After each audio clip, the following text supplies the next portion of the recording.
تو جس طرح سے جنگلی قانون چل رہا ہے کہ ہر آدمی ایک یوٹیوب چینل بناتا ہے، ہر آدمی بیٹھ کر کے اپنی رائے قائم کرتا ہے اور اس کے بعد دنیا کے سامنے ٹی آر پی کے لیے کام کرتا ہے۔ صورتحال یہاں تک ہے کہ لوگ پیسوں کے لیے ادھر ادھر سفر کرتے ہیں، پیسوں کی شرط کی بنیاد پر لوگ خطابات کرتے ہیں، دروس دیتے ہیں۔ صورتحال یہ ہے کہ پروفیشنل انداز کے لوگ اتنے بڑھ گئے ہیں کہ اب علماء سے لوگ گزارش کرتے ہیں کہ ہم سیلفی چاہتے ہیں، علماء سے گزارش کرتے ہیں کہ آپ ویڈیو بنا دیجئے، شارٹس بنانا چاہتے ہیں، ٹرین سے اترتے ہوئے، بس میں چڑھتے ہوئے، گاڑی سے اترتے ہوئے، ہوٹلوں میں کھانا کھاتے ہوئے، ہر جگہ کی ویڈیوز بن رہے ہیں، شارٹس بن رہے ہیں اور اس کو باقاعدہ سوشل میڈیا پر نشر کیا جا رہا ہے۔ یہ تو ایک طرح سے تماشا ہے جو بعض لوگوں نے اختیار کر لیا ہے کہ علماء نے نہی عن المنکر کے فریضے کو انجام دینا چھوڑ دیا ہے۔ وجہ کیا ہے؟ وجہ یہ ہے کہ اگر ہم لوگوں کو ٹوکتے رہیں گے تو لوگ ہمیں بنانا چھوڑ دیں گے، ہماری ٹی آر پی کم ہو جائے گی، لوگ کہیں گے کہ یہ بہت بولتا ہے، لوگ کہیں گے بہت ٹوکتا ہے۔ بھائی علماء کو اللہ نے اسی لیے پیدا کیا ہے بے شک کہ وہ دنیا کی اصلاح کریں۔ کہ آپ جیسا کہ کہہ رہے ہیں کہ اگر ہم تھوڑا بہت جھوٹ نہیں بولیں گے تو کاروبار نہیں چلے گا، سوشل میڈیا پر ماڈلز کے ذریعے اس کی ایڈورٹائزمنٹ نہیں ہوگا تو کاروبار کم چلے گا، یا اس کو ترویج کم ملے گی، یا میوزک کا استعمال نہیں کریں گے تو اس کی وجہ سے ہم مقابلہ کیسے کریں گے۔ اور وراثت میں ایک غلط تصور ہمارے یہاں یہ ہے، وہ یہ ہے کہ ہم کسی کو دے دیں گے کسی کو نہیں دیں گے، یا وراثت میں ایک تصور یہ ہے کہ لڑکی کو نہ دو اور اس کو بیٹھا کر کے معاف کرا لو۔ جی، ایک تصور یہ معاف کرانے کا یا معاف کرنے کا جو رواج ہے یہ سماجی دباؤ کا نتیجہ ہے۔ بالکل، یہ دل سے معاف کرنے والی بات نہیں ہوتی۔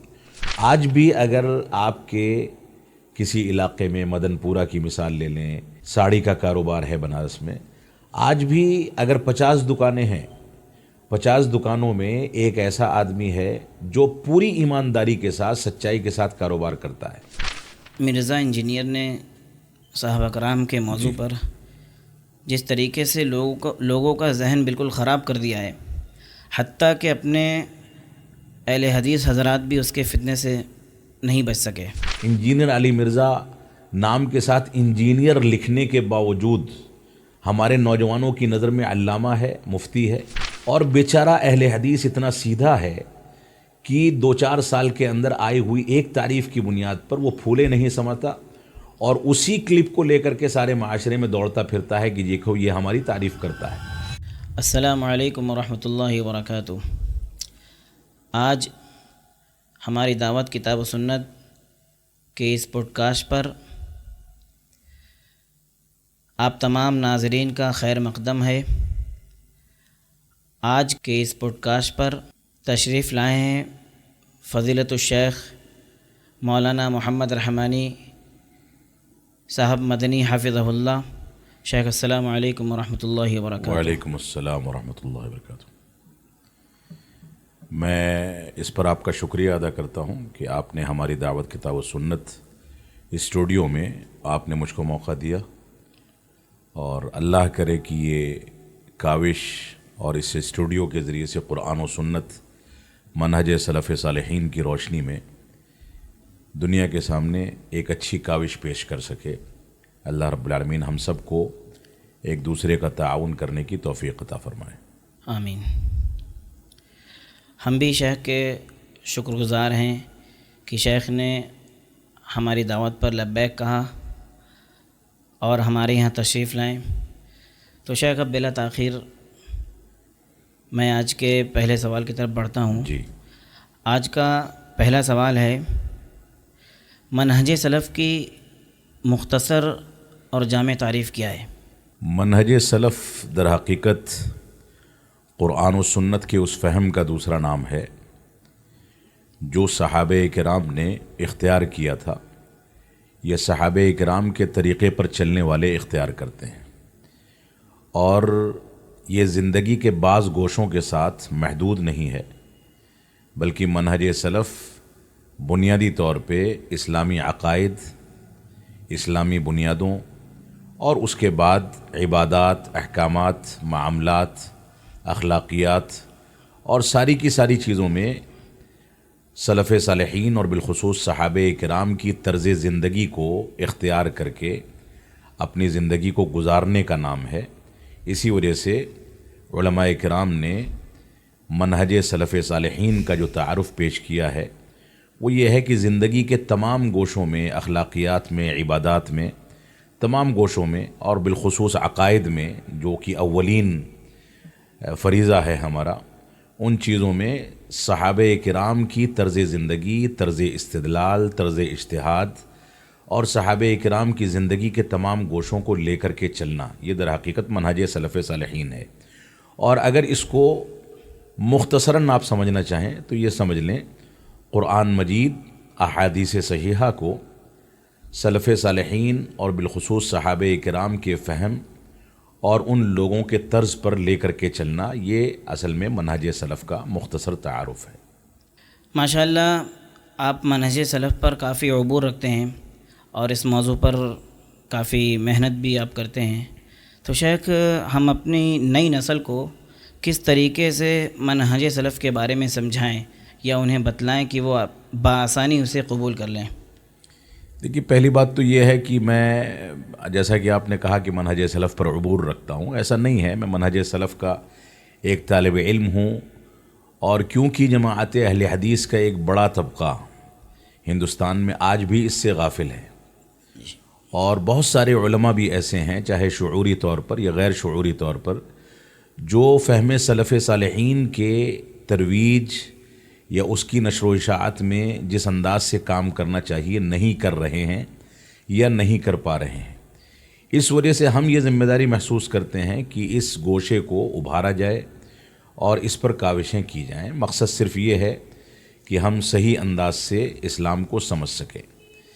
اللہ رب العالمین کا فرمان ہے، قُلْ هَٰذِهِ سَبِيلِي أَدْعُو إِلَى اللَّهِ عَلَىٰ بَصِيرَةٍ أَنَا وَمَنِ اتَّبَعَنِي۔ یہ ایک دوسری جگہ پر رب کائنات نے فرمایا، فَإِنْ آمَنُوا بِمِثْلِ مَا آمَنْتُمْ بِهِ فَقَدِ اهْتَدَوْا۔ یہ آیات یا اهدنا الصراط المستقیم یا وَأَنَّ هَٰذَا صِرَاطِي مُسْتَقِيمًا فَاتَّبِعُوهُ وَلَا تَتَّبِعُوا السُّبُلَ فَتَفَرَّقَ بِكُمْ عَنْ سَبِيلِهِ، یا اس کے علاوہ رسول اکرم صلی اللہ علیہ وسلم کی جو احادیث ہیں جن میں اتباع رسول اور سلف صالحین اور خاص کر کے صحابہ کرام کی پیروی کا حکم دیا گیا ہے، تو وہ ساری کی ساری روایتیں اس بات پر دلالت کرتی ہیں کہ ہم منہج سلف صالحین کو لے کر کے چلیں۔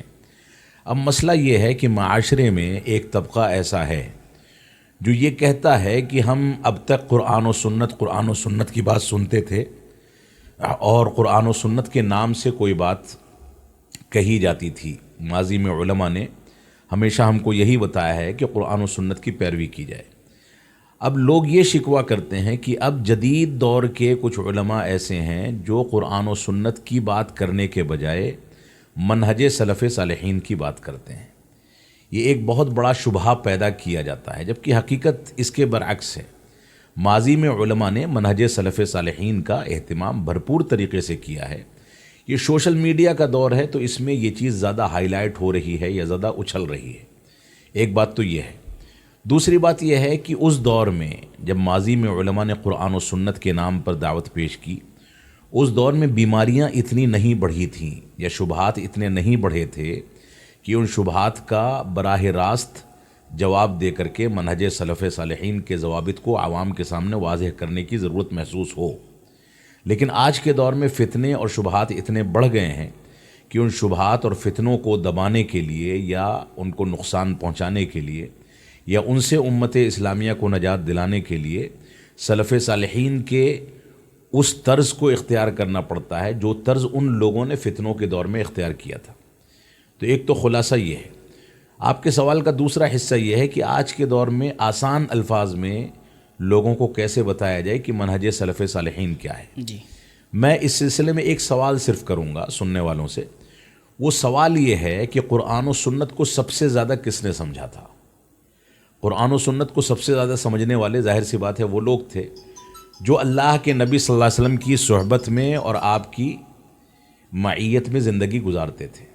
صحابہ کرام نے اللہ کے نبی صلی اللہ علیہ وسلم کی زندگی کا اتار چڑھاؤ دیکھا، ان کے ساتھ اٹھے بیٹھے، ان کے ساتھ سفر کیا، ان کے ساتھ جہاد کیا، جنگیں کیں، ان کے ساتھ کھانے پینے کا اہتمام کیا، صحابہ کرام اور رسول اکرم صلی اللہ علیہ وسلم کے درمیان رشتہ داریاں ہوئیں، اللہ کے رسول صلی اللہ علیہ وسلم نے جو شادیاں کیں وہ صحابہ کرام سے متعلقہ خواتین سے شادیاں کیں، یا ایسے ہی صحابہ کرام نے اللہ کے نبی صلی اللہ علیہ وسلم کی گھر کی بچیوں کو اپنی زوجیت میں لیا۔ یہ سارے کے سارے معاملات صحابہ کرام اور رسول اکرم صلی اللہ علیہ وسلم کے درمیان جو چلے، اور خود رب کائنات نے اس کا اشراف کیا۔ اللہ رب العالمین نے ایک ایک موقع پر 23 سالہ دور نبوت میں جو بھی مسائل ہوئے اس میں اللہ کے رسول صلی اللہ علیہ وسلم کی رہنمائی کی۔ کئی بار ایسا ہوا کہ کسی نے سوال کیا، اللہ کے رسول صلی اللہ علیہ وسلم خاموش ہو گئے، تھوڑی دیر کے بعد جواب دیا کہ اس کا معاملہ ایسا ہونا چاہیے، اس کا جواب یہ ہے۔ گویا رب کائنات نے اس 23 سالہ دور نبوت کو اپنے اشراف میں، اپنی نگرانی میں پوری دنیا کے لیے آئیڈیل دور بنا کر کے پیش کیا۔ یہی وجہ ہے کہ اللہ کے رسول صلی اللہ علیہ وسلم فرماتے ہیں خیر القرون قرنی ثم الذین یلونہم ثم الذین یلونہم، سب سے بہتر زمانہ رسول اکرم صلی اللہ علیہ وسلم کا زمانہ ہے۔ اب اگر ہم یہ سوال کریں اور اس سوال کا جواب تلاش کریں کہ اللہ کے رسول صلی اللہ علیہ وسلم کی طرز زندگی، آپ کے احکامات، آپ پر نازل ہونے والی آیات، یا آپ کے ذریعے سے جو احادیث رسول رب کائنات کی مرضی سے دنیا کے سامنے آئیں، کیونکہ اللہ رب العالمین خود فرماتا ہے وما ينطق عن الهوى ان هو الا وحی یوحى، تو رسول اکرم صلی اللہ علیہ وسلم کی پوری زندگی کے تمام گوشے جو صحابہ کرام نے اس کا اتار چڑھاؤ دیکھا، آسانی کے ایام دیکھے، مشکلات کے ایام دیکھے، تو اگر ہم یہ سوال کریں کہ قرآن و سنت کو سب سے زیادہ بہتر طریقے سے دنیا میں کس نے سمجھا تھا، تو ظاہر سی بات ہے جواب یہی ہے کہ صحابہ کرام ہی نے سمجھا تھا، کیونکہ صحابہ کرام نے خود رسول اکرم صلی اللہ علیہ وسلم کے اشراف میں، آپ کی نگرانی میں، آپ کی تربیت میں قرآن و سنت اور اسلام کی حقیقی تصویر کو سمجھا تھا۔ تو ہم خلاصے کے طور پر یہ کہیں گے کہ منہج سلف صالحین کو سمجھنے کے لیے بنیادی طور سے صحابہ کرام کی زندگی، صحابہ کرام کا طرز استدلال، صحابہ کرام نے قرآن و سنت کو جیسے سمجھا ہے اس کو سمجھنے کی ضرورت ہے۔ جیسے جیسے ہم زمانے میں دور ہوتے چلے جاتے ہیں عہد نبوت سے یا عہد صحابہ سے یا خیر القرون سے، ویسے ویسے فاصلے بڑھنے کے ساتھ ساتھ شبہات بڑھتے چلے جاتے ہیں۔ تو سلف صالحین کے منہج کی اہمیت کو صرف اس بنیاد پر سمجھا جا سکتا ہے کہ یہ رب کائنات کی تربیت اور اس کے اشراف میں پنپنے والا منہج ہے۔ اس کو خود رسول اکرم صلی اللہ علیہ وسلم نے دنیا کے سامنے باقاعدہ اسوہ اور آئیڈیل بنا کر کے پیش کیا۔ تو سلف صالحین کے منہج کا سب سے بڑا ثمرہ یا سب سے بڑی اس کی فضیلت یہ ہے کہ یہ خیر القرون کے اس دور کا گوشہ ہے جو دور خیر القرون میں بھی سب سے افضل ترین دور تھا، اور خود رسول اکرم صلی اللہ علیہ وسلم کی تربیت میں اور اشراف میں اس دور کو باقاعدہ دنیا کے سامنے پیش کیا گیا۔ تو جو لوگ بھی سلف صالحین کے منہج کے بارے میں شبہات پیدا کرتے ہیں، ان سے صرف اتنی بات کہی جائے جو شیخ الاسلام علامہ ابن تیمیہ رحمۃ اللہ علیہ نے کہی ہے کہ اہل سنت والجماعت کا مسلک و منہج جو ہے یہ امام ابو حنیفہ، امام مالک، امام شافعی اور امام احمد بن حنبل رحمہم اللہ، ان لوگوں کی پیدائش سے بہت پہلے صحابہ کرام کے ذریعے اللہ رب العالمین نے مکمل کر دیا تھا، اور صحابہ کرام نے اس کو خود رسول اکرم صلی اللہ علیہ وسلم سے سیکھا تھا۔ جو اس منہج کے بارے میں شبہات کرتا ہے یا کسی انداز کے شک و شبہات کا شکار ہوتا ہے وہ مبتدع ہے، وہ بدعتی ہے، کیونکہ وہ خیر القرون کے بارے میں شبہات کر رہا ہے۔ اس وجہ سے منہج سلف کی اس برکت کو اور اس اہمیت کو اور اس فضیلت کو سامنے رکھ کر کے ہمیں منہج سلف صالحین کی اہمیت عوام کے سامنے پیش کرنی چاہیے۔ شیخ، آج کل مرزا انجینئر نے صحابہ کرام کے موضوع پر جس طریقے سے لوگوں کا ذہن بالکل خراب کر دیا ہے، حتیٰ کہ اپنے اہل حدیث حضرات بھی اس کے فتنے سے نہیں بچ سکے۔ جی، تو شیخ آپ اس سلسلے میں کچھ اہم نصیحتیں کر دیں تاکہ جس طریقے سے لوگ شیعوں کی طرح صحابہ کرام کے اوپر لعن طعن کرنے لگے ہیں تو اس فتنے سے اپنے آپ کو بچا سکیں اور اپنی اصلاح کر سکیں۔ دیکھیے، یہاں مسئلہ انجینئر علی مرزا کا اتنا نہیں ہے جتنا اس فکر کا ہے جو فکر ذوالخویسرہ یا ابن سبا یہودی کے ذریعے امت اسلامیہ میں داخل ہوئی تھی۔ ذوالخویسرہ کی فکر جو ہے وہ اس دور کے خوارج کی فکر تھی، جس کے بارے میں خود رسول اکرم صلی اللہ علیہ وسلم نے اسی مجلس میں اس کو شدت کے ساتھ، سختی کے ساتھ ڈانٹ کر کے اس کی تردید کر دی تھی۔ اور اس کو بددعا دی تھی کہ تیرے لیے تباہی ہے۔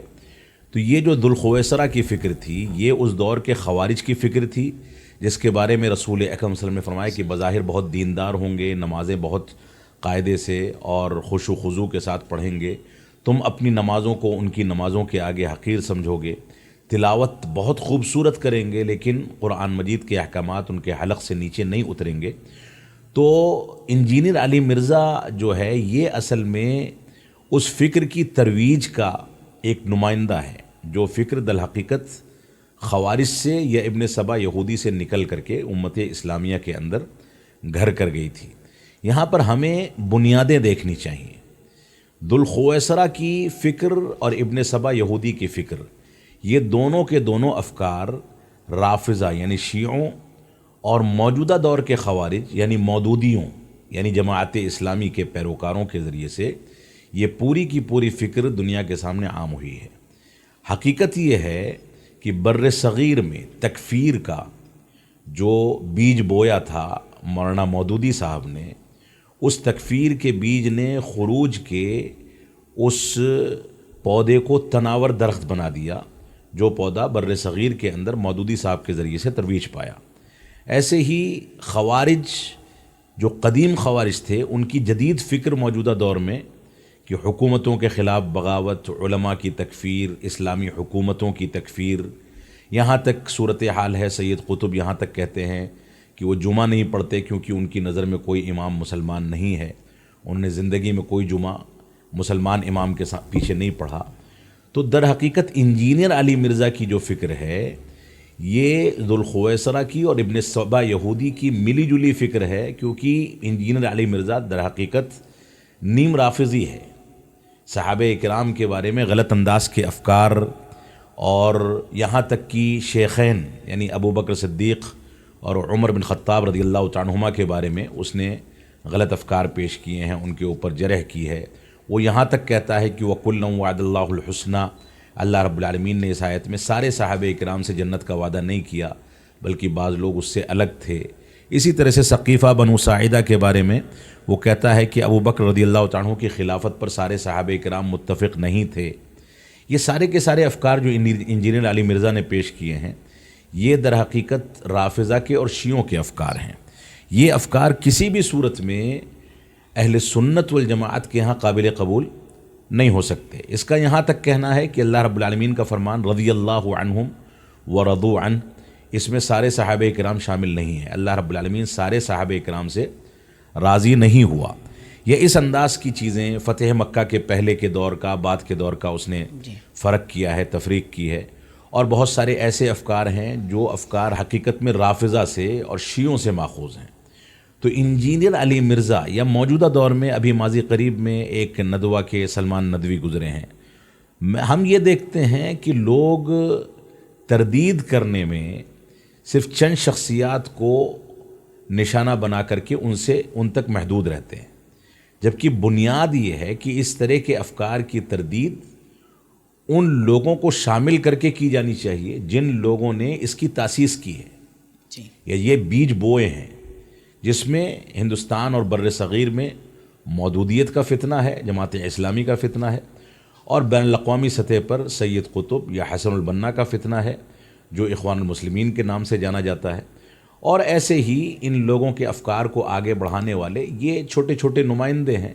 انجینئر علی مرزا نام کے ساتھ انجینئر لکھنے کے باوجود ہمارے نوجوانوں کی نظر میں علامہ ہے، مفتی ہے، اور بہت سارے نوجوان ایسے دیوانے ہیں کہ اس کو سنے بغیر ایسا لگتا ہے کہ وہ آگے بڑھ ہی نہیں سکتے، جبکہ یہ رافضی ہے اور اس نے اہل سنت والجماعت کے درمیان بہت سارے شبہات پیدا کیے۔ اور یہ لوگ اتنے تیز ہوتے ہیں، اتنے چالاک ہوتے ہیں کہ یہ 10-20 دن تک، سال 2 سال تک شیعوں کے عقائد کی ترویج کریں گے، صحابہ اکرام کی تنقیص اور صحابہ اکرام کی توہین کریں گے، اور اس کے بعد 2-4 سال میں ایک کلپ ان کی چھوٹی سی ایسی آ جاتی ہے کہ جس میں اہل حدیث افراد کی تعریف کر دیتے ہیں، اور بیچارہ اہل حدیث اتنا سیدھا ہے کہ 2-4 سال کے اندر آئی ہوئی ایک تعریف کی بنیاد پر وہ پھولے نہیں سمجھتا، اور اسی کلپ کو لے کر کے سارے معاشرے میں دوڑتا پھرتا ہے کہ دیکھو یہ ہماری تعریف کرتا ہے۔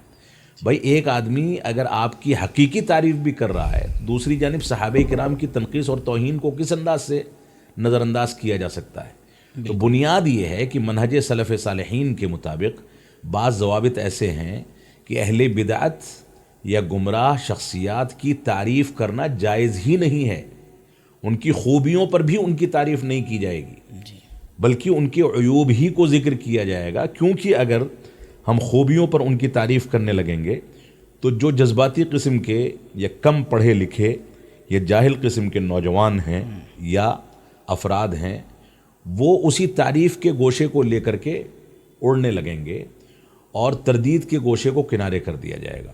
لہذا اہل بدعت کے لیے گنجائش نکالنا یا ان کی تعریف کرنا یا انجیرن علی مرزا جیسے غلط عقیدے کے اور خبیث عقیدے کے شخص کو پروموٹ کرنا، اگر یہ جماعت اہل حدیث جیسی جماعت کے افراد کے اندر ہے تو اس پر سر ہی پیٹا جا سکتا ہے، افسوسی کیا جا سکتا ہے۔ اللہ رب العالمین ہم کو اس کے فتنے سے اور اس کے شر سے محفوظ رکھے۔ شیخ، اسی طرح دور حاضر میں توحید سے نفرت و دوری اور شرک سے محبت و قربت لوگوں کے دلوں میں پیدا ہو چکی ہے، تو کس طریقے سے اپنی نئی نسل کو دعوت دی جائے کہ وہ ان تمام چیزوں کو بآسانی سمجھ سکیں اور اپنے ایمان کی حفاظت کر سکیں؟ دیکھیے، بنیادی طور سے بر صغیر میں ایک بہت بڑا مسئلہ ہے، وہ مسئلہ یہ ہے کہ دین کو دین کے مصادر سے پیش کرنے کا جو رواج ہونا چاہیے، یا علمی بنیادوں پر علمی کتابوں کے ذریعے سے علماء کے مطالعے اور اس کو عام فہم الفاظ میں ڈھال کر کے عوام کے سامنے پیش کرنے کا جذبہ ہونا چاہیے، اس کی کمی بہت شدت سے محسوس کی جا رہی ہے۔ ہندوستان کے اندر ہمارے بہت سارے علماء، اور بالخصوص میں ان علماء کو کہوں گا جو منہج سلف صالحین کے ضوابط سے واقف نہیں ہیں یا اس کا مطالعہ نہیں کرتے، یا جو شیخ الاسلام علامہ ابن تیمیہ رحمۃ اللہ علیہ یا علامہ ابن القیم رحمۃ اللہ علیہ یا ماضی کے بڑے اور کبار علماء کو نہیں پڑھتے ہیں، یا موجودہ دور میں علامہ البانی رحمۃ اللہ علیہ ہیں، شیخ ابن عثیمین رحمۃ اللہ علیہ ہیں، یا دوسرے عرب علماء یا ایسے ہی یمن کے علماء جو سلفی خالص منہجی اور سلفی علماء ہیں، ایسے علماء کی اصولی کتابوں کے دروس کا اہتمام ہونا چاہیے۔ شیخ محمد بن عبد الوہاب رحمۃ اللہ علیہ کے رسالوں کی دروس کا اہتمام ہونا چاہیے۔ بنیادی طور سے لوگوں کا توحید کے بارے میں تخفیف کرنا یا توحید کی تنقیص کرنا یا توحید کی اہمیت کو نہ سمجھنا اور شرک سے قریب جانا، یہ دونوں کے دونوں جو خطرناک پہلو ہیں، ان پہلوؤں کا امت اسلامیہ کے اندر رواج پا جانا یہ اس بات کی دلیل ہے کہ ان کو علمی اور اصولی بنیادوں سے قربت نہیں رہ گئی، وہ اس سے دور ہو گئے۔ بالکل، میں سمجھتا ہوں کہ اگر آپ کو یہ فرق سمجھنا ہے تو کسی عالم ربانی یا کوئی ایسا عالم جو اصولی بنیادوں پر دنیا کے اندر کام کر رہا ہے، نہی عن المنکر کا فریضہ بھی انجام دیتا ہے، امر بالمعروف کا فریضہ بھی انجام دیتا ہے، تو ایسی صورت میں اگر آپ اس کی مجلس میں بیٹھیں گے، اس کے کسی علمی درس میں بیٹھیں گے اور اس کے بعد کسی ایک عام آدمی کے درس میں بیٹھیں گے یا عام عالم دین کے درس میں بیٹھیں گے تو آپ کو فرق سمجھ میں آ جائے گا۔ تو بنیادی طور سے ہمارے علماء کو متون علمیہ کے دروس کا اہتمام کرنا چاہیے اور ایسے ہی منہج سلف صالحین کے ضوابط کی کتابوں کو بہت آسان انداز میں لے کر کے امت اسلامیہ کے سامنے پیش کرنا چاہیے۔ خطبات جمعہ میں، یومیہ دروس میں، ہفتہ واری دروس میں علمی اور بنیادی موضوعات لے کر کے چلنے چاہیے۔ عام طور سے یہ رواج، یعنی توحید سے دور جانے اور شرک سے قریب ہونے کا رواج، یہ اصل میں سہولت کاری کا اور ایسے ہی سہل پسندی کا ایک نتیجہ ہے۔ عام طور سے دیکھا یہ گیا ہے کہ بہت سارے علماء اہل حدیث جماعت سے تعلق رکھتے ہیں، لیکن ان کے یہاں امر بالمعروف کا فریضہ موجود ہے، لیکن نہی عن المنکر کے فریضے پر وہ توجہ نہیں دیتے۔ جب تک انکار منکر نہیں ہوگا، جب تک امر بالمعروف کا تصور پیدا نہیں ہو سکتا، آپ کسی کو لاکھ حکم دے دیں کہ تم مسجد سے جڑ جاؤ، فلاں کام کرو۔ تبلیغی جماعت بھی یہی کر رہی ہے، وہ لوگوں کو مسجد سے جوڑتے ہیں، لوگوں کو ٹوپی کرتا پاجامہ پہناتے ہیں، لوگوں کے اندر بظاہر دینداری پیدا کرتے ہیں، لیکن کیونکہ ان کے ہاں نہی عن المنکر نہیں ہے، اس وجہ سے اس جماعت کے سلسلے میں جو خبریں ہمارے پاس آتی ہیں اور جس انداز سے اس نے بوال کھڑا کیا ہے پورے ملک اور پوری دنیا کے اندر، جو صورتحال نکل کر کے سامنے آ رہی ہے، وہ در حقیقت نہی عن المنکر کے فقدان کا نتیجہ ہے۔ اب بعض سہولت کار یا ہندوستان کے یا بین الاقوامی تناظر میں جس کو اخوانیوں کی خفیہ شکل کہا جا سکتا ہے، جو سروری کہا جاتا ہے، محمد سرور زین العابدین کے پیروکار، یہ در حقیقت جہاں سلفیت کی دعوت کو قبول کرنا یا پھیلانا یا سلفیت کی دعوت کی تردید سلفیت کو نقصان پہنچانا آسان نہیں ہوتا، بظاہر اخوانی لبادہ اوڑھ کر کے، وہاں پر سروری لبادہ اوڑھ کر کے لوگ بظاہر اپنے آپ کو سلفی ظاہر کرتے ہیں اور اندر سے اخوانی ہوتے ہیں۔ یہ سروریت جو ہے یہ جماعت اہل حدیث کا سب سے بڑا فتنہ ہے، جو اس وقت ہمارے بعض علماء کے اندر بھی نظر آتا ہے، اور اس کا سب سے بڑا مظہر سہولت کاری ہے، اس کا دوسرا سب سے بڑا مظہر نہی عن المنکر کا فقدان ہے۔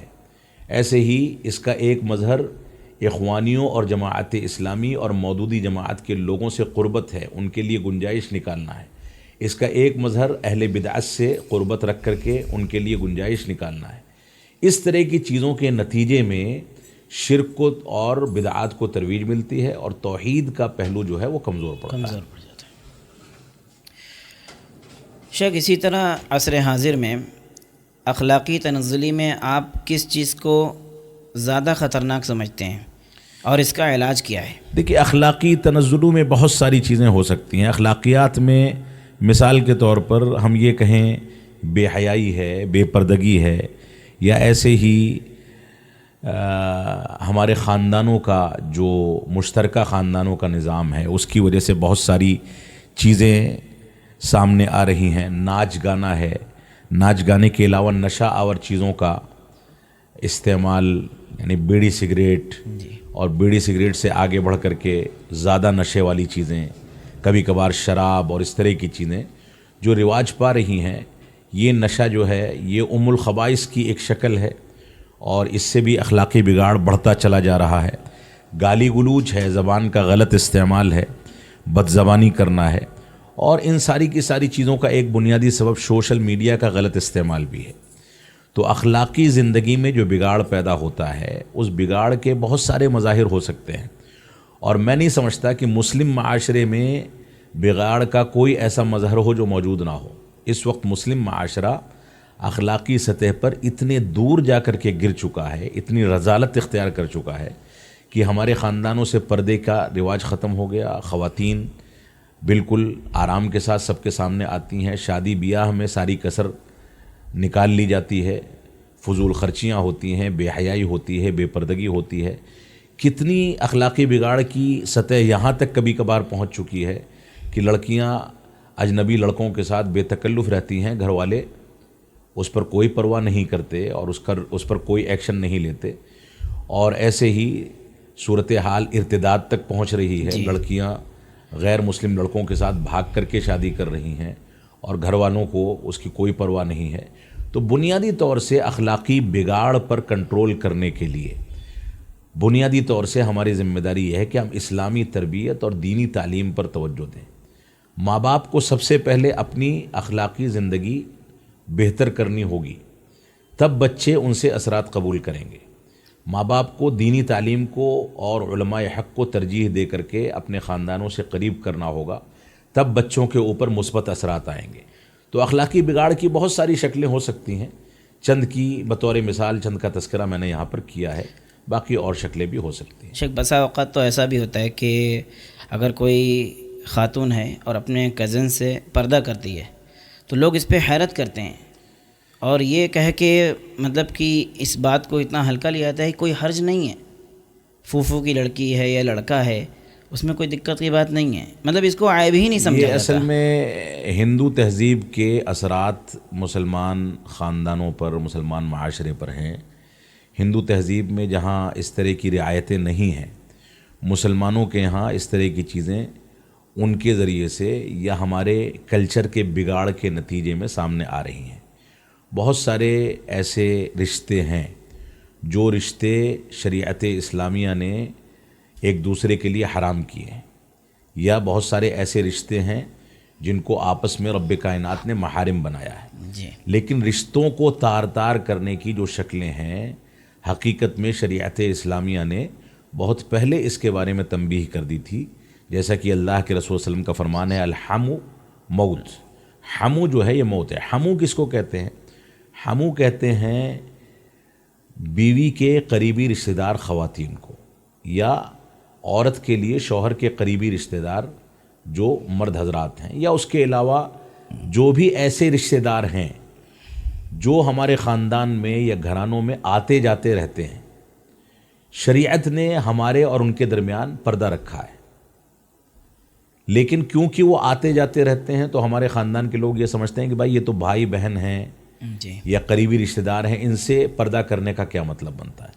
اب کوئی نوجوان جو دیندار ہے، دینی فہم رکھتا ہے، وہ اگر ایسی صورت میں پردہ کرنے کی رعایت کرے تو اس کا استہزاء کیا جاتا ہے، مذاق اڑایا جاتا ہے کہ یہ متقی بنتا ہے، پرہیزگار بنتا ہے۔ بالکل یہی اس طرح کی باتیں بنائی جاتی ہیں، جبکہ ہم رب کائنات کے نظام کے مکلف ہیں۔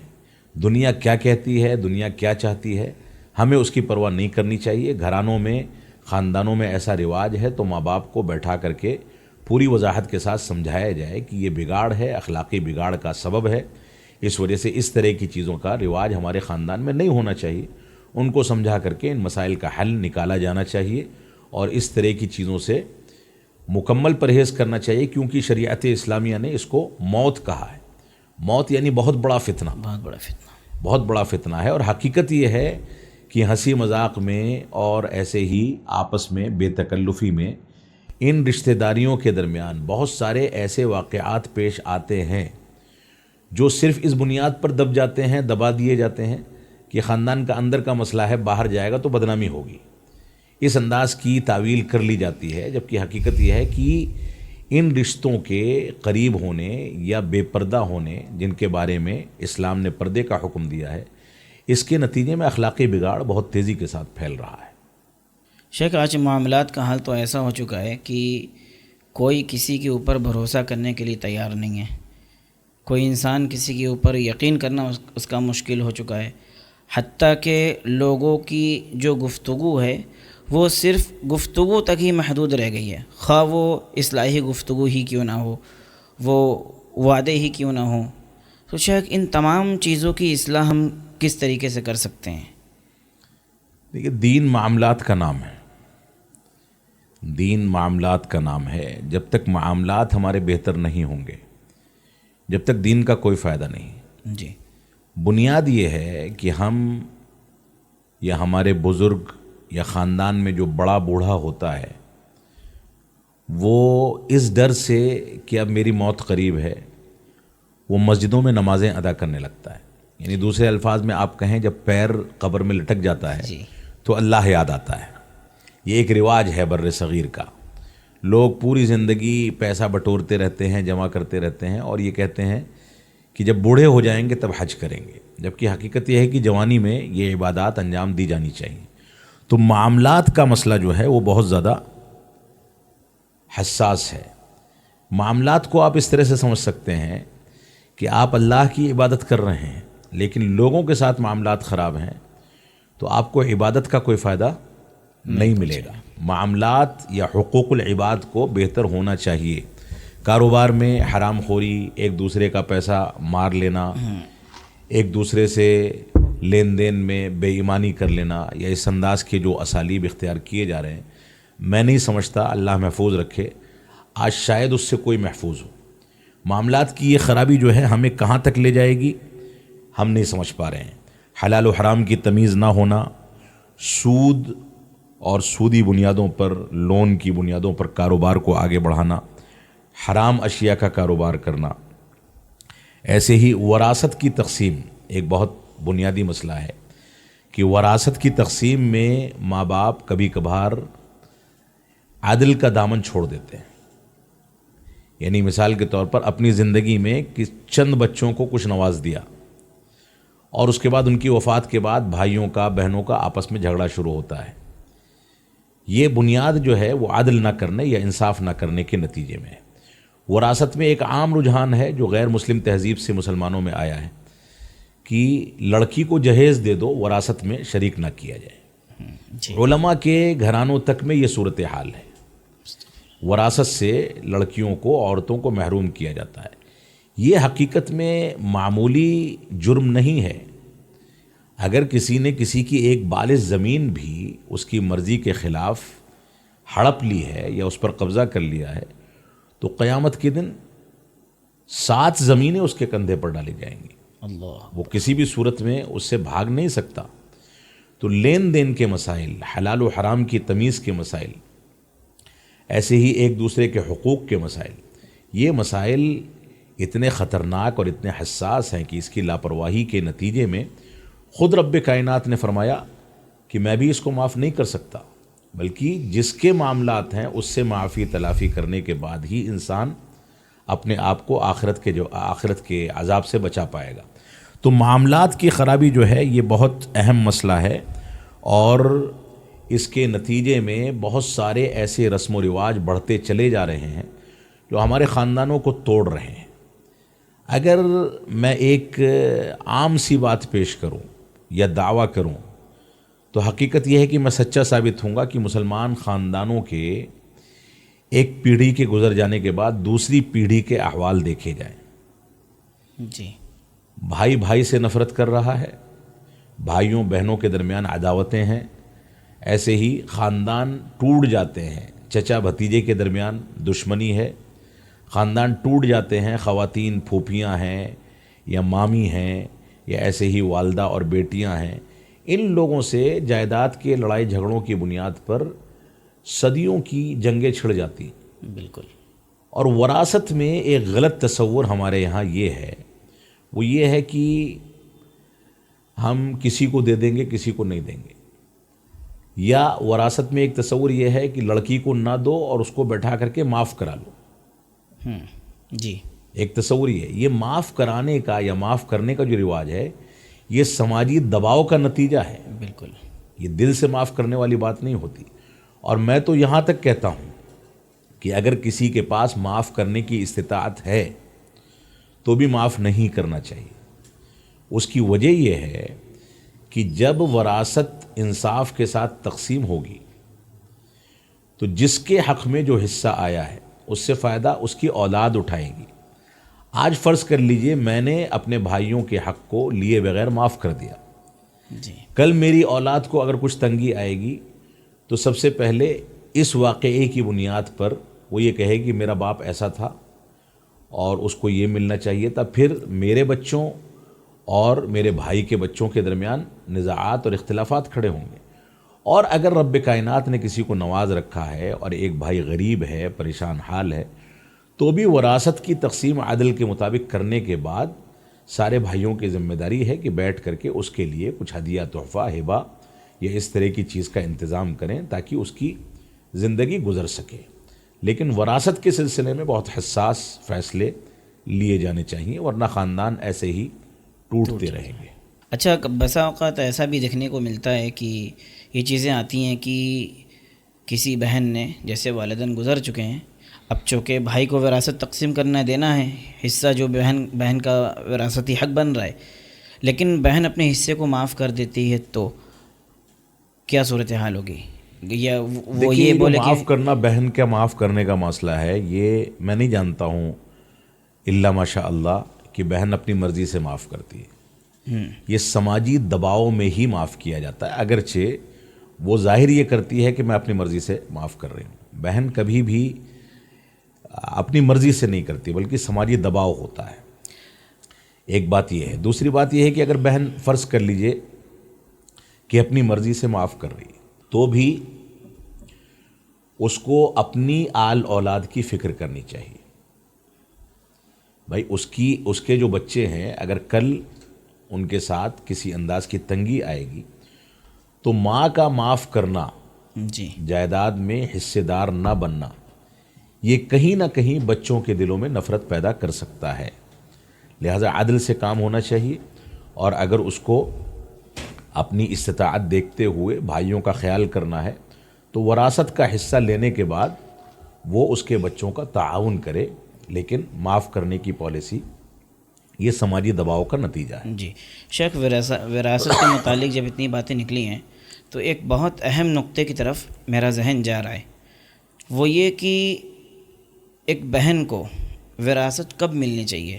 مثلا لڑکی کی شادی ہوتی ہے، وہ اپنے گھر چلی جاتی ہے، اس کے بعد اس کے بچے ہوتے ہیں، پھر ان کے بچے ہوتے ہیں، وہ نانی دادی بن جاتی ہے، ان کے بڑھاپے تک کچھ بہنیں تو ایسے بھی ہوتی ہیں وہ تنگی میں رہتی ہیں، کچھ خوشحال بھی رہتی ہیں، لیکن ان کو وراثت کب ملنی چاہیے؟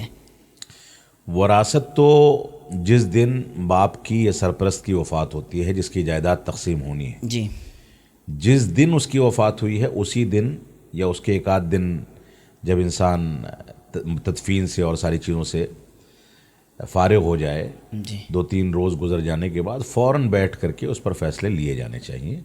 اس میں تاخیر جو ہے یہ بنیادی سبب ہے جھگڑا پیدا ہونے کا۔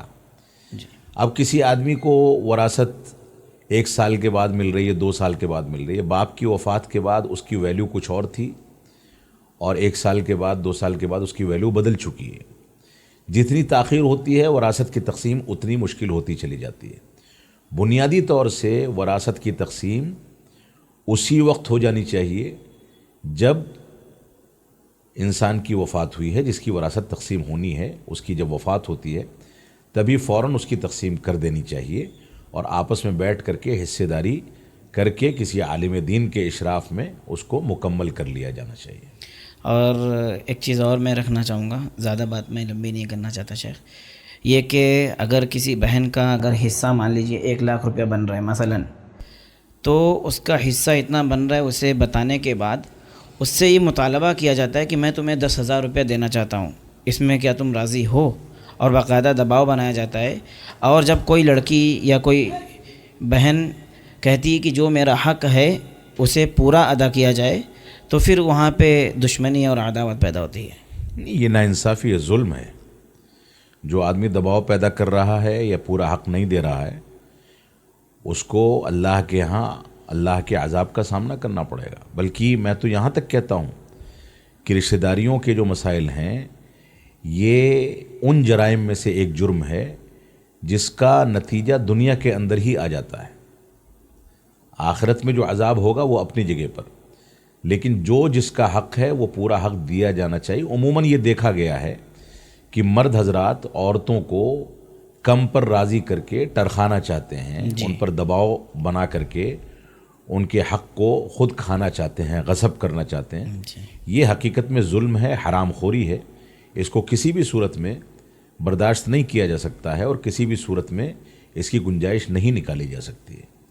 شیخ، اسی طریقے سے کاروبار کے متعلق معاشرے کے اندر یہ سننے میں آتا ہے کہ لوگ یہ کہتے ہیں کہ ہم اپنے کاروبار میں جب تک چھوٹا موٹا جھوٹ نہیں بولیں گے یا چھوٹے موٹے ناجائز کام نہیں کریں گے، مثلا اپنے بنارس کے اندر بنارسی ساڑیوں کا جو کاروبار ہے وہ بہت تیزی کے ساتھ آن لائن پہ شفٹ ہو رہا ہے، اور لوگ ساڑیوں کا جو بیچنے کا طریقہ ہے اس میں ایک چیز یہ شامل ہے کہ ماڈل شوٹ کرواتے ہیں، اور اپنے پروڈکٹ کو سیل کرنے کے لیے پروڈکٹ کے پیچھے ٹرینڈنگ میوزک کا استعمال کرتے ہیں، یا یہ کہ ساڑیوں پہ فگر بنانا، تصاویر بنانا، اور یہ کہنا کہ ان تمام چیزوں کو جب تک ہم اپنائیں گے نہیں تو ہم ترقی نہیں کر پائیں گے یا ہمیں روزی روٹی سے محروم کر دیا جائے گا۔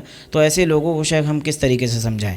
دیکھیے، کاروبار میں موجودہ دور کے جو وسائل ہیں یا موجودہ دور میں پوری دنیا جس انداز سے کاروبار کر رہی ہے اس سے متاثر ہونے کا نتیجہ ہے کہ مسلمان جو کاروباری ہے وہ بھی ان چیزوں کو اپنانے کی جانب بڑھ رہا ہے۔ یہاں پر مسئلہ یہ ہے کہ مسلمان کی ذمہ داری دوسروں کے بالمقابل زیادہ اہم ہے۔ جی، ہم یہاں پر صرف ایک سوال کریں گے، وہ سوال یہ ہے کہ آپ جیسا کہ کہہ رہے ہیں کہ اگر ہم تھوڑا بہت جھوٹ نہیں بولیں گے تو کاروبار نہیں چلے گا، سوشل میڈیا پر ماڈلز کے ذریعے اس کی ایڈورٹائزمنٹ نہیں ہوگا تو کاروبار کم چلے گا، یا اس کو ترویج کم ملے گی، یا میوزک کا استعمال نہیں کریں گے تو اس کی وجہ سے ہم مقابلہ کیسے کریں گے۔ میں ان سے صرف ایک سوال کرنا چاہوں گا کہ روزی روٹی آپ کے اختیار میں ہے یہ اللہ رب العالمین کے اختیار میں ہے۔ بھائی میں تو یہ کہتا ہوں کہ اللہ کو ناراض کر کے اگر کوئی کاروبار چل بھی جاتا ہے تو آپ کے لیے باعث عذاب ہے، اور اگر اللہ کو ناراض کر کے کوئی کاروبار نہیں چلتا ہے تو بھی باعث عذاب ہے۔ انسان اللہ کو راضی کر کے 2 پیسہ کمائے گا تو باعث برکت ہے، اور اللہ رب العالمین اس کے بارے میں خود فرماتا ہے وَمَن يَتَّقِ اللَّهَ يَجْعَل لَّهُ مَخْرَجًا، کہ جو اللہ سے ڈرتا ہے، تقوی اختیار کرتا ہے، اللہ اس کے لیے راستے کھول دیتا ہے۔ وَمَن يَتَّقِ اللَّهَ يَجْعَل لَّهُ مِنْ أَمْرِهِ يُسْرًا، جو اللہ سے کا تقوی اختیار کرتا ہے اللہ اس کے معاملات کو آسان فرما دیتا ہے۔ تو یہ کاروبار میں دنیا سے متاثر ہو کر کے اپنے کاروبار کی کیفیت اور کنڈیشن کو چینج کرنا، دنیا کے اندر جو لوگ ترقی کر رہے ہیں اور ان کی ترقی کے جو فنون ہیں وہ فنون اسلامی شریعت سے نہیں ٹکراتے، ان چیزوں میں مسلمانوں کو یقیناً آگے جانا چاہیے شریعت کے دائرے میں رہتے ہوئے۔ جی، لیکن دنیا کے اندر جو فتنے اور شبہات ہیں اور ان کے وہ طریقے جو طریقے شریعت اسلامیہ کی تعلیمات سے ٹکراتے ہیں، اس میں مسلمان اگر آگے جاتا ہے تو گویا اللہ پر اعتماد اور توکل میں وہ کمزور ہے، اور وہ یہ سمجھتا ہے کہ روزی روٹی اس کے جھوٹ پر منحصر ہے، ماڈلز کے ایڈورٹائزمنٹ پر منحصر ہے۔ وہ یہ سوچتا ہے کہ روزی روٹی اس کے کاروباری فن پر مشتمل ہے، جبکہ ہم یہ کہتے ہیں کہ وما من دابۃ فی الارض الا علی اللہ رزقها، کہ روئے زمین پر کوئی بھی چوپایا ایسا نہیں ہے جس کی روزی روٹی کی ذمہ داری اللہ رب العالمین نے نہ لے رکھی ہو۔ اس توکل کے ساتھ ہمیں کاروبار میں آگے بڑھنا چاہیے، اور کاروبار یا دنیاوی امور میں ہمیشہ اس بات کی کوشش ہونی چاہیے کہ امانت داری، ایمانداری کے ساتھ جب کاروبار آپ کریں گے تو دوسری اقوام کیسے بھی چل رہی ہیں آپ ان کو پیچھے کر سکتے ہیں۔ جی، آج بھی اگر آپ کے کسی علاقے میں مدن پورہ کی مثال لے لیں یا اس علاقے کی مثال لے لیں، ساڑی کا کاروبار ہے بنارس میں، آج بھی اگر 50 دکانیں ہیں، 50 دکانوں میں ایک ایسا آدمی ہے جو پوری ایمانداری کے ساتھ، سچائی کے ساتھ کاروبار کرتا ہے۔ بظاہر دیکھنے میں یہ آتا ہے کہ اس کی دکان پر کسٹمر بہت کم آتے ہیں، جی، اور اس کے علاوہ 100 کاروباریوں میں 99 لوگ ایسے ہیں جو جھوٹ بول کر کے بیچتے ہیں۔ لیکن ہم اگر باریکی سے جائزہ لیں تو 1 سال 2 سال کے اندر معاملات پلٹتے ہیں۔ لوگ یہ دیکھتے ہیں کہ فلاں ہمیں یہ کہہ کر کے بیچ رہا ہے، ایک بار دھوکہ کھائیں گے، 2 بار کھائیں گے، تیسری بار جانا چھوڑ دیں گے۔ ایمانداری کے ساتھ کاروبار کرنے والا کم کمائے گا لیکن اس کی کمائی میں برکت ہوتی ہے، اور اس کے کسٹمر اس کو چھوڑتے نہیں ہیں۔ جی، آج کے پرفتن دور میں بھی یہ کیفیت ہم بہت آسانی کے ساتھ اس کا مشاہدہ کر سکتے ہیں، دیکھ سکتے ہیں۔ تو ایمانداری میں برکتیں ہیں، طاقت ہے، مضبوطی ہے، اور سب سے بڑی بات یہ ہے کہ ایمانداری یہ اللہ رب العالمین کی رضامندی کا ذریعہ ہے۔ اللہ اگر ہم سے راضی ہے تو ہمارا کاروبار اور ساری کی ساری چیزوں میں برکت ہوگی، بے شک۔ اور یہی چیز ہمیں آگے بڑھا سکتی ہے۔ شیخ، اسی طریقے سے کافی مدارس کے اندر دعوت و تبلیغ کے شعبے سرے سے ہیں ہی نہیں، جس کی وجہ سے لوگوں کو فتنے کا شکار ہونا پڑتا ہے، اور لوگوں کی تربیت نہیں ہو پاتی، اور لوگوں کو رجوع کرنے میں بھی دقت ہوتی ہے۔ تو اس معاملے کو شیخ آپ کیسے دیکھتے ہیں اور کیا ہونا چاہیے، اس پہ تھوڑی سی رہنمائی فرمائیں۔ اصل میں دعوت و تبلیغ کا میدان ہندوستان کے تناظر میں اگر میں بات کروں تو بہت وسیع ہو چکا ہے۔ سوشل میڈیا کے آنے کے بعد یہ اور وسیع ہو چکا ہے، لیکن حقیقت یہ ہے کہ اپنی اصالت پر باقی نہیں ہے۔ اور اس کی اصالت کیا ہے؟ اس کی اصالت مدارس اسلامیہ کے وہ فاضل علماء اور مدرسین ہیں جو قرآن و سنت کو منہج سلف صالحین کے مطابق سمجھنے کی صلاحیت رکھتے ہیں۔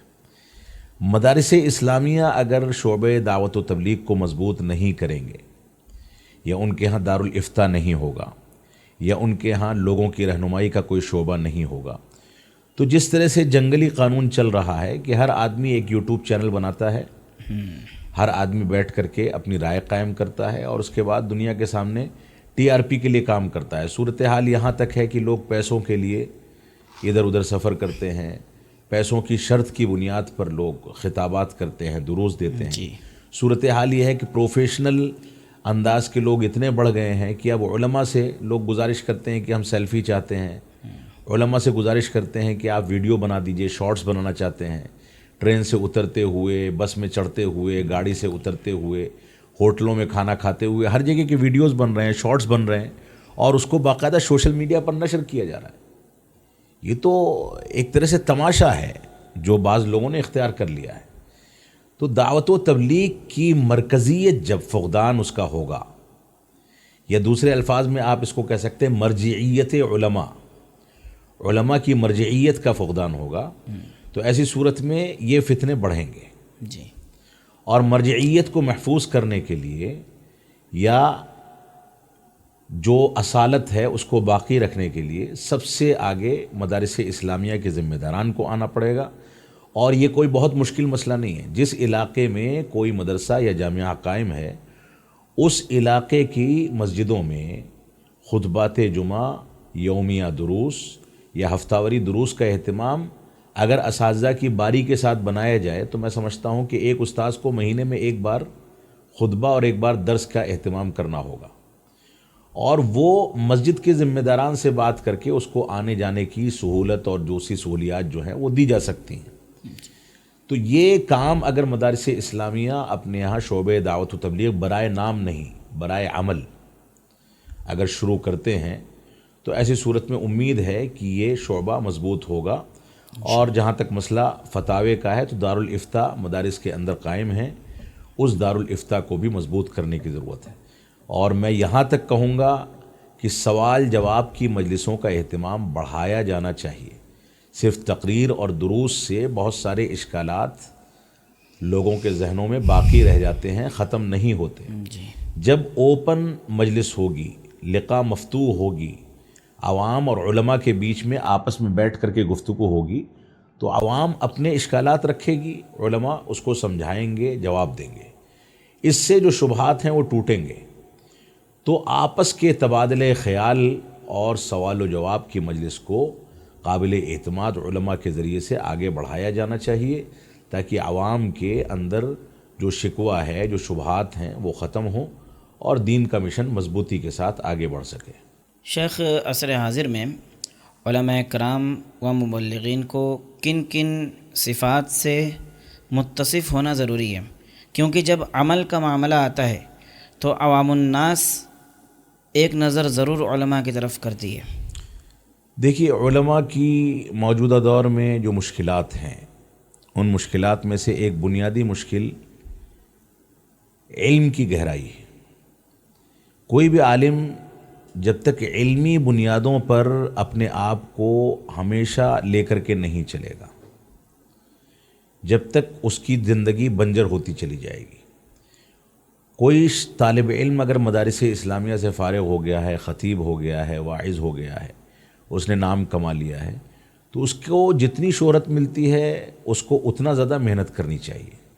جی، لیکن ہم یہ دیکھتے ہیں کہ موجودہ دور میں علماء چند موضوعات کو یا چند تقریروں کو لے کر کے پورے ملک میں مختلف اسالیب میں پیش کرتے ہیں۔ مطالعے کا باب بالکل بند ہو چکا ہے، لوگ مطالعہ نہیں کرنا چاہتے۔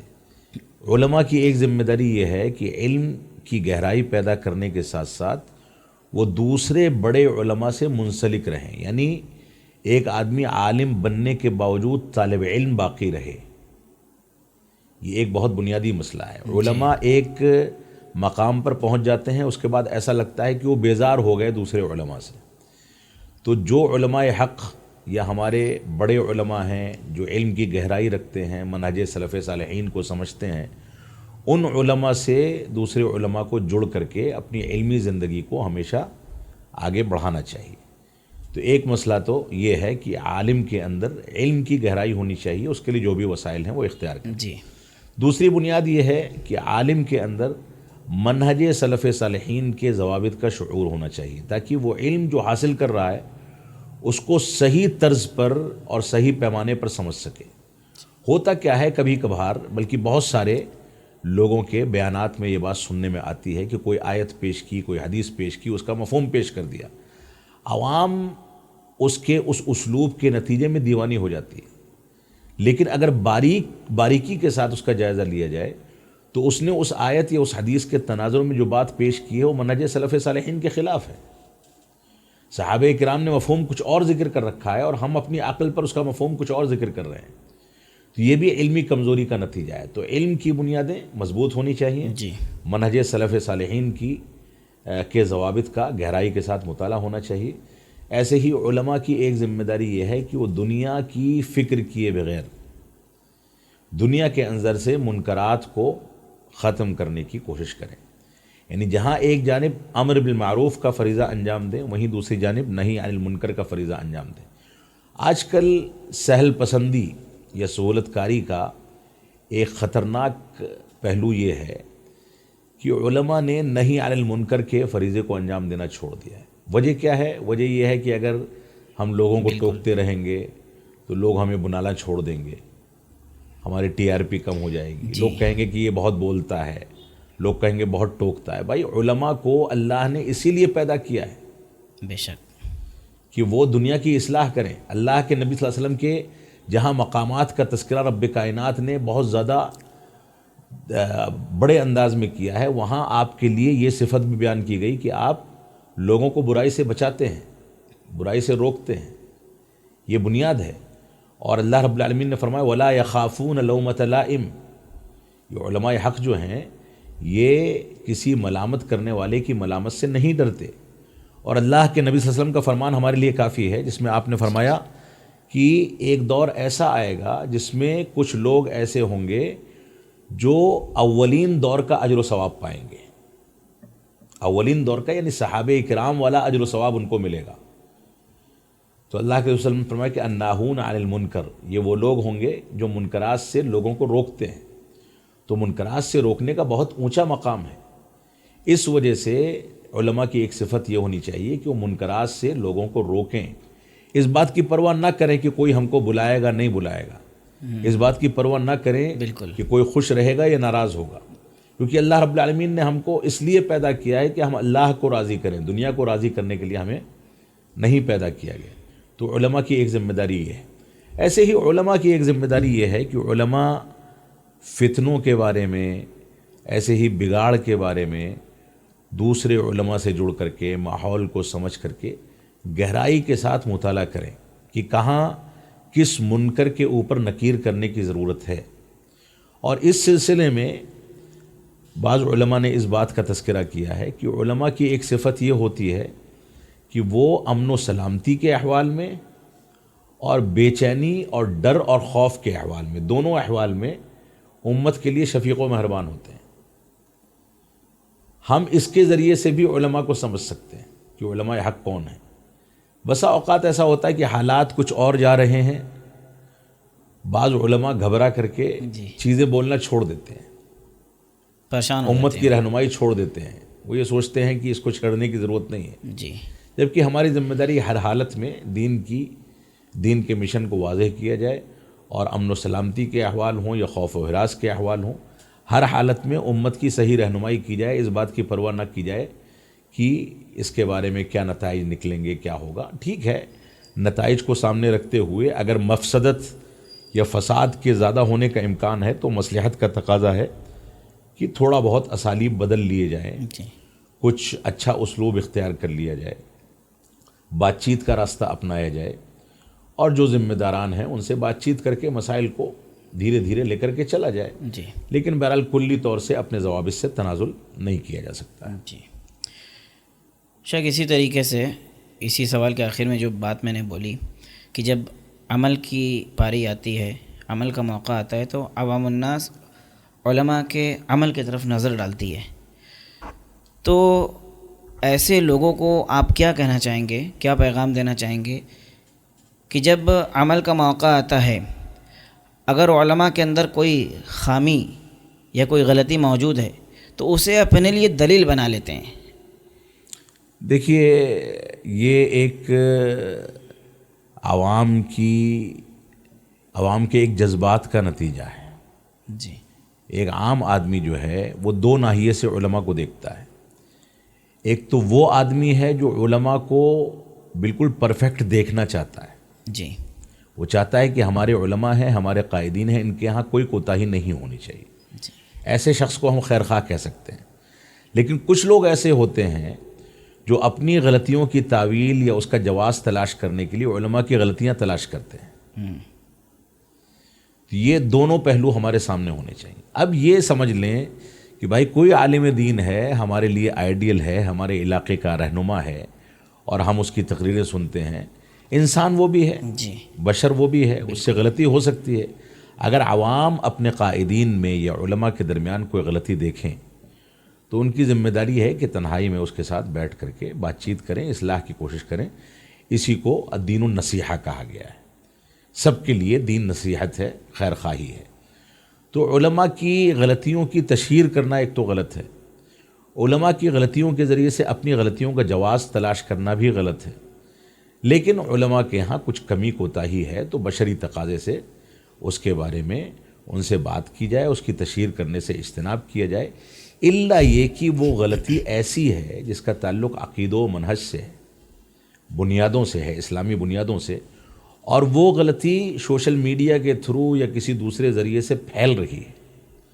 تو ایسی صورت میں اس غلطی سے لوگوں کو بچانے کے لیے اس عالم دین کی اس بات کی تردید اسی پیمانے پر کی جائے گی جس پیمانے پر وہ غلطی پھیلائی جا رہی ہے یا پھیل رہی ہے. ورنہ عمومی لحاظ سے جو بشری تقاضے سے لغزشیں ہوتی ہیں اس میں علماء کے لیے تعویل کرنی چاہیے اور ان سے بیٹھ کر کے تنہائی میں بات کرنی چاہیے.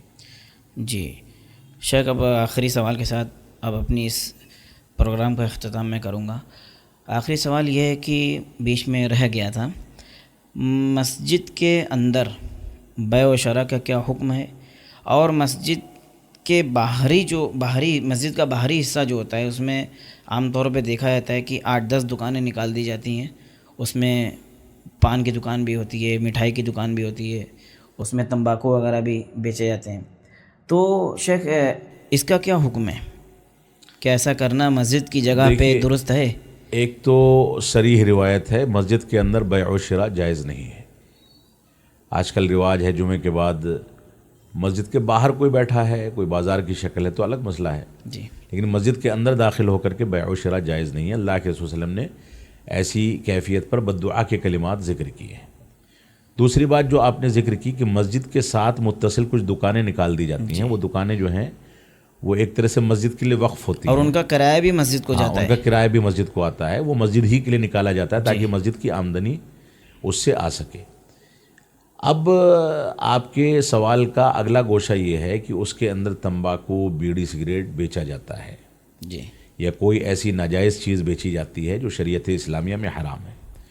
تو بیڑی, سگریٹ, تمباکو یا نشہ آور چیزوں کی کوئی بھی نوعیت ہو یا کوئی بھی اس کے علاوہ کوئی ایسا سامان ہو جو شریعت میں حرام ہے, اس کی بیع و شراء سرے سے حرام ہے. اس کی بیع و شراء سرے سے حرام ہے, مسجد کی دکان ہو یا عام دکان ہو. مسجد کی دکان ہونے کی حیثیت سے اس کی بیع و شراء کی حرمت میں شدت آ جاتی ہے, کیونکہ ایک مقدس مقام پر ایک غلط چیز کو بیچا اور خریدا جا رہا ہے. لہٰذا اس چیز کا خیال ہونا چاہیے, بیڑی سگریٹ کسی بھی صورت میں بیچنا یا خریدنا یا استعمال کرنا جائز نہیں ہے, چاہے مسجد میں ہو یا مسجد کے باہر ہو یا عام بازار میں ہو. مسلمان کے لیے اس کو جائز کیا ہی نہیں جا سکتا. اللہ کے رسول صلی اللہ علیہ وسلم کا فرمان ہے, ما اسکرا کثیرہ فقلیلہ حرام. جس چیز کی زیادہ مقدار انسان کو نشے میں ڈال دیتی ہے اس کی تھوڑی مقدار بھی حرام ہے. تو یہ ساری کی ساری چیزیں حرمت میں آتی ہیں, اس کو بیچنے, خریدنے یا دکان میں رکھنے کی گنجائش موجود نہیں ہے. تو شیخ آپ کے ہم بہت شکر گزار ہیں, آپ آئیں اور ہمارے اس چھوٹے سے اسٹوڈیو کی زینت بنیں. اور ناظرین آپ تمام کے شکریہ کے ساتھ آج کے اس پروگرام کے اختتام کا میں اعلان کرتا ہوں. السلام علیکم ورحمۃ اللہ وبرکاتہ. وعلیکم السلام ورحمۃ اللہ. بہت مشکور ہوں آپ لوگوں کا کہ آپ نے یہ گفتگو کرنے کا موقع دیا. اللہ کرے کہ یہ گفتگو امت اسلامیہ اور بالخصوص جماعت اہل حدیث کے لیے مفید ثابت ہو سکے. آمین. جزاک اللہ.